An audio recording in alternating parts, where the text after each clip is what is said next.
يلا مع بعض بقى النهاردة نعمل حلة المحشي الجميلة دي بتركات مطبخ ماما. اتمنى ان هي تعجبكم. لو عجبتكم بقى لايك للفيديو، ويلا نعمل مع بعض حلة المحشي. اول حاجة لازم نعرفها واحنا بنشتري الكرومبة، نجيب كرومبة تكون متوسطة، بلاش الكبيرة قوي وبلاش الصغيرة قوي، طبعا بيبقى ورقها صغير وبيتعب يعني وانت بتعملي. تاني حاجة جيبيها طازة، تجيبيها ورقها اخضر وطازة وكويسة. ما يكونش فيها اي خروم.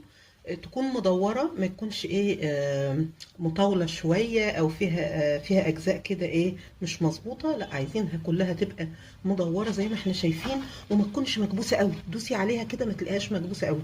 لو مكبوسة قوي بتتعبك وانت بتفككيها من بعضيها، فتكون ايه مش مكبوسة قوي. بعد كده هبتدي ان انا اجي عند الراس كده، وابتدي ايه اعمل بالسكينة زي ما احنا شايفين كده.